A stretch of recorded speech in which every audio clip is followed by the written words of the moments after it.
दोस्तों कभी कभी लोग अपने मतलब के चक्कर में, अपने स्वार्थ के चक्कर में सारे रिश्ते हद सब भूल जाते हैं। वो ये नहीं सोचेंगे कि जो मैं करने जा रहा हूँ उसके पीछे जो खड़े हैं लोग उनको क्या फर्क पड़ेगा, क्या नुकसान होगा।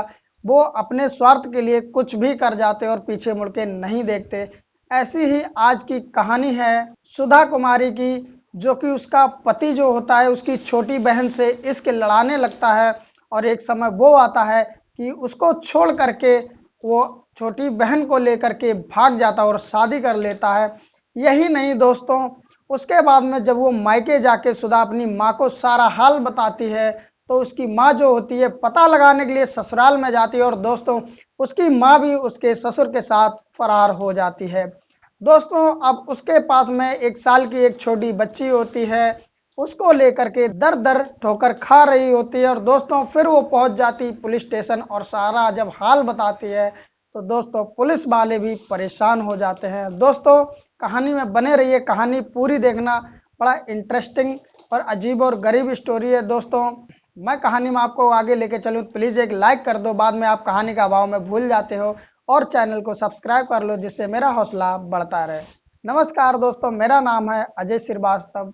दोस्तों ये कहानी है बिहार के एक जिला लगता है मुजफ्फरनगर और उसी के अंतर्गत आता है सकरा थाना।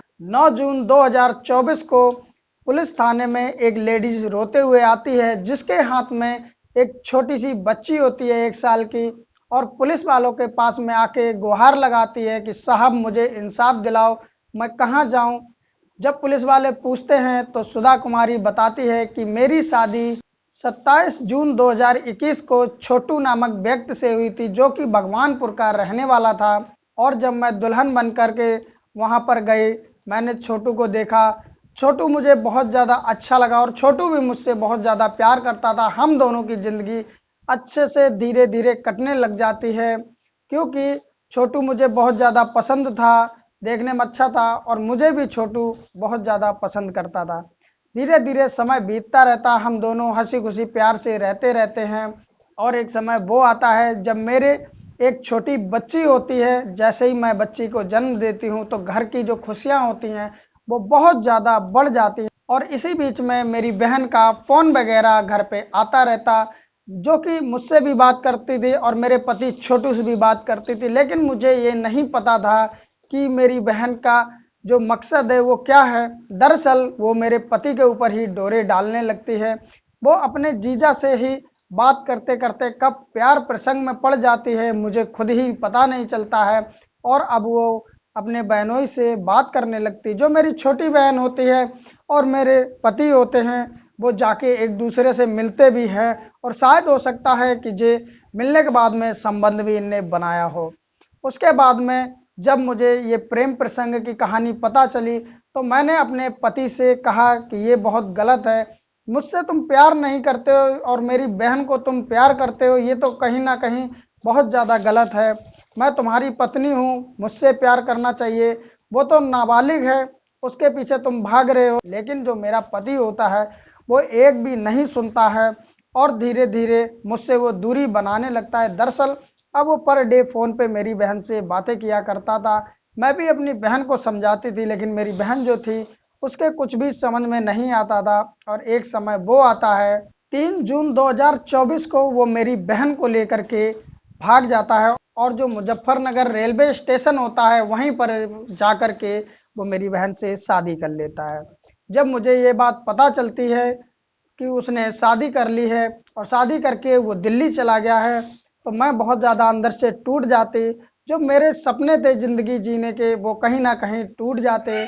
उसके बाद में और वहाँ से मैं मायके आ जाती हूँ और सारी बात मैं अपनी माँ फूल कुमारी को बताती हूँ जिनकी उम्र 45 साल होती है। जब मैं सारी बात अपनी माँ को बताती हूँ कि छोटी बहन ने मेरे ही साथ विश्वासघात कर दिया और जो मेरा पति है उस पर डोरे डाले और ये दोनों वहाँ से भाग गए और मुजफ्फरनगर रेलवे स्टेशन पे शादी कर ली और वहाँ से दिल्ली चले गए। जो मेरी माँ होती है दरअसल मुझसे कहती है कि बेटी तुम यहीं रुको, मैं तुम्हारे ससुराल जाती हूँ और वहाँ जाने के बाद में मैं उनसे बात करूँगी, जो भी होगा मैं न्याय करवाऊँगी, तुम्हारे साथ अन्याय नहीं होने दूँगी। जो मेरी माँ होती है वो वहाँ से निकल देती है और ससुराल के लिए चल देती है। मैं भी अपनी माँ के साथ जाना चाहती थी, मैं अपनी माँ से कहती थी माँ मुझे भी ले चलो, लेकिन मेरी माँ मुझे मना कर देती है और कहती है कि तुम घर पे ही रहो, कोई घर पे रहना चाहिए और मैं जाके वहाँ पर बात करूँगी। जब मेरी माँ वहाँ पर चली जाती है, 1 दिन बीत जाता है, 2 दिन बीत जाता है, लेकिन मेरी माँ भी लौट करके वापस नहीं आती है। जब मैं पता करती हूँ कुछ समय बाद, तो पता चलता है कि मेरी माँ 5 जून 2024 को बिराजी भगत के साथ भाग गई, यानी कि जो बिराजी भगत थे वो मेरे ससुर हैं। अब मेरी माँ भी भाज के वो भी दिल्ली चली गई ससुर के साथ में, और जो मेरी बहन थी वो पहले ही मेरे पति के साथ में भाग के चली गई। और रो रो के ये सारी कहानी पुलिस वालों को बताती कि बताइए सर मैं अब कहाँ जाऊँ और क्या करूँ। मेरे पास एक लड़की है 1 साल की, इसका नाम मिस्ट्री है, मैं इसका कैसे पालन पोषण करूँगी, मैं जाऊँ तो जाऊँ कहाँ।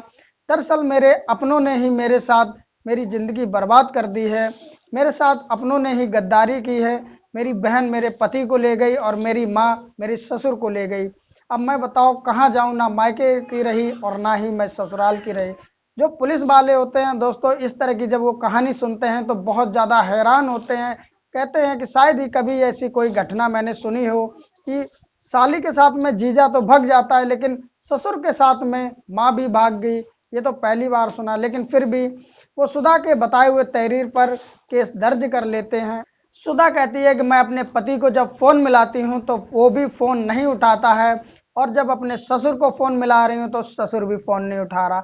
अपनी माँ को जब फ़ोन मिलाती हूँ तो माँ भी नहीं उठाती, यानी कि मुझे तो लगता है इन सब की मिली भगत है और ये सारे एक ही जगह रह रहे होंगे दिल्ली में। लेकिन मैं अब बताओ जाऊं तो जाऊं कहाँ और क्या करूं। जो पुलिस वाले होते हैं उनका नंबर ले लेते हैं और लेने के बाद में जो सुधा का पति होता है छोटू, उसके पास पुलिस वाले नंबर मिला देते हैं। जब छोटू कॉल उठाता है तो पुलिस वाले पूछते हैं कि तुम अपनी साली को लेकर क्यों भाग गए, तुम्हारी इतनी अच्छी बीवी है, उसको प्यार करो, उसके साथ रहो, उसकी देख रेख कौन करेगा, तुम्हारी एक छोटी लड़की है उसकी देखभाल करो, इस तरह तो इन दोनों का जीवन बर्बाद हो जाएगा और तुम्हारे ऊपर भी कार्रवाई होगी, क्योंकि जो पहली पत्नी होते हुए तुमने दूसरी शादी कर ली। दरअसल जब छोटू जो बताता है उसको सुनने के बाद पुलिस भी दंग रह जाती है। छोटू कहता है कि मेरी साली से जब बातचीत होने लगी, मैं अपने ससुराल गया तो वहाँ पर मेरी जो सास थी उनको सारी कहानी पता चल गई, और ये मेरी और मेरी साली की शादी किसी और ने नहीं कराई, बल्कि मेरी सास ने ही कराई। वो मुझसे कह रही थी तुम शादी कर लो, मैं तुम्हें कुछ पैसे भी दे दूंगी, और मेरी शादी में मेरी सास शामिल थी। उसके बाद में वो भी मेरे पिता से प्यार करती थी और मेरे पिता के साथ में वो भी भाग करके दिल्ली आ गई। जब इतनी बात पुलिस वाले सुनते हैं तो दंग रह जाते हैं दोस्तों कि कोई कैसे अपनों के साथ ऐसा कर सकता है।